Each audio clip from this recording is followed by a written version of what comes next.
Assalamualaikum warahmatullahi wabarakatuh. Perkenalkan, saya Rosa Amalia Lubis dengan NPM 2510102440, mahasiswa semester 2 Fakultas Hukum Universitas Islam Riau, melaksanakan tugas yang diberikan oleh Dr.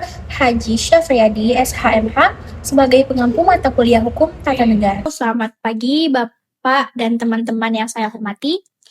Pada kesempatan kali ini, saya akan membahas mengenai konstitusi.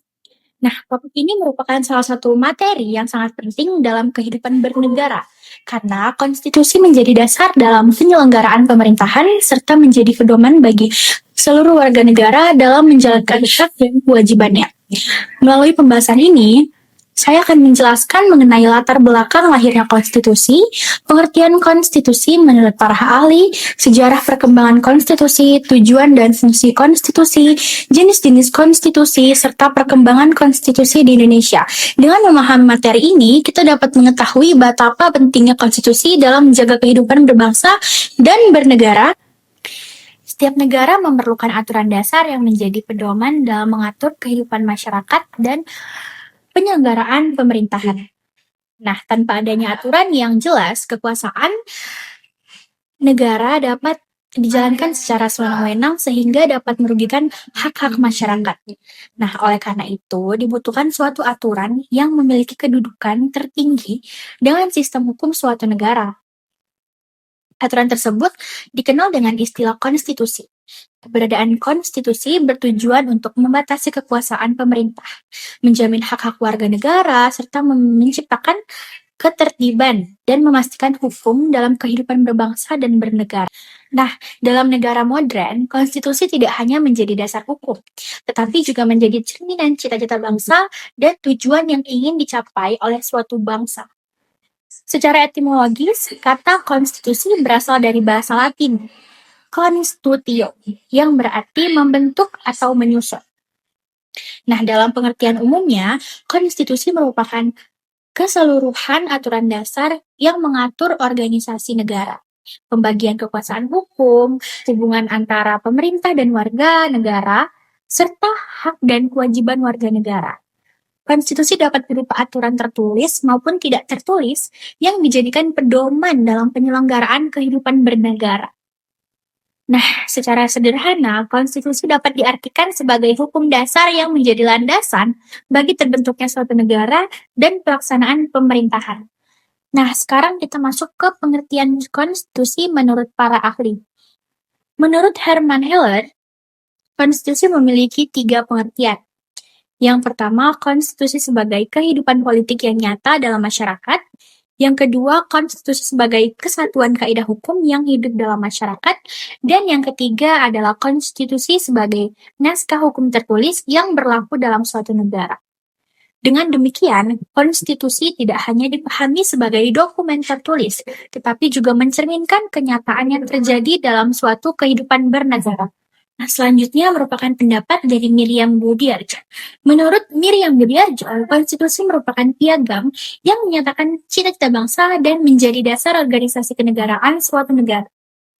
Dari berbagai pendapat tersebut dapat disimpulkan bahwa konstitusi adalah aturan dasar yang mengatur penyelenggaraan negara serta hubungan antara pemerintah dengan warga negara. Selanjutnya, kita masuk ke sejarah konstitusi.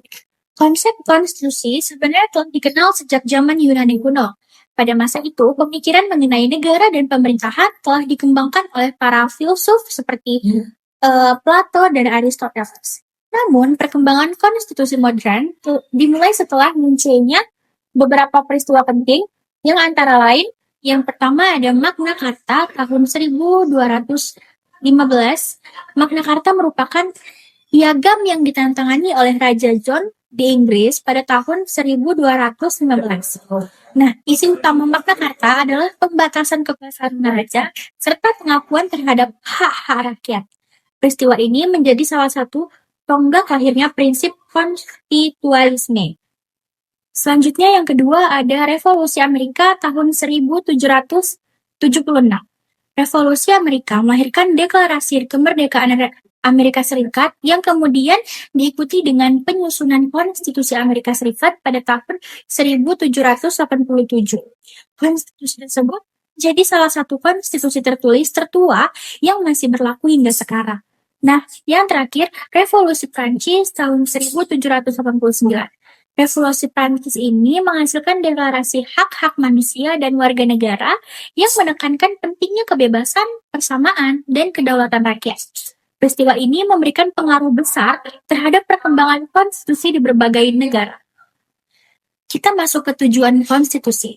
Konstitusi dibuat dengan beberapa tujuan, yaitu pertama membatasi kekuasaan pemerintah agar tidak bertindak sewenang-wenang, yang kedua menjamin dan melindungi hak-hak warga negara, yang ketiga mengatur pembagian kekuasaan antar lembaga negara, yang keempat menjadi pedoman dalam penyelenggaraan pemerintahan, selanjutnya menciptakan kepastian hukum, menjaga stabilitas kehidupan bangsa dan bernegara. Selanjutnya adalah jenis-jenis konstitusi. Nah, jenis konstitusi ini ada dua. Yang pertama tertulis dan tidak tertulis. Nah, konstitusi tertulis ini adalah konstitusi yang dituangkan dalam bentuk dokumen resmi.